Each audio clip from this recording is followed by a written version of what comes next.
सुरक्षेच्या कारणास्तव मोक्यातील 4 कैद्यांना कळंबा कारागृहातून चंद्रपूर येथील कारागृहात पाठवताना विशाल उर्फ अनिल बाळासाहेब रुपनर या कैद्याने चालत्या वाहनातून उडी टाकून पलायन केले। नांदेड जिल्ह्यातील सोनखेड पोलीस ठाण्याच्या हद्दीत सोमवारी पहाटे घडलेल्या घटनेनंतर कोल्हापूर आणि नांदेड पोलिसांनी पळालेल्या कैद्याला मडकी कळंबर येथून 4 तासात पुन्हा जेरबंद केले।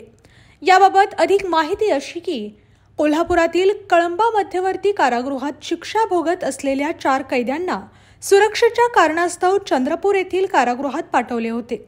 रविवारी सकाळी पोलिसांच्या बंदोबस्तात 4 कैद्यांसह वाहन चंद्रपूरच्या दिशेने रवाना झाले।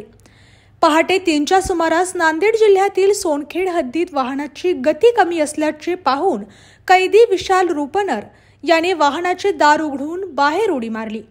काही क्षणात तो रात्रीच्या अंधारात बाजूच्या शेतात गायब झाला। पोलिसांनी तातडीने या घटनेची माहिती 112 क्रमांकावरून नांदेड पोलिसांना दिली। काही वेळातच दाखल झालेले पोलिसांचे पथक आणि श्वान पथकाद्वारे कैद्याचा शोध सुरू केला। स्थानिक पोलीस पाटील आणि पोलीस मित्रांच्या मदतीने कैदी रुपनर याला मडकी कळंबर गावच्या शेतातून ताब्यात घेतले। 4 तासांच्या शोध मोहिमेनंतर कैदी सापडल्याने पोलिसांनी सुटकेचा निश्वास सोडला।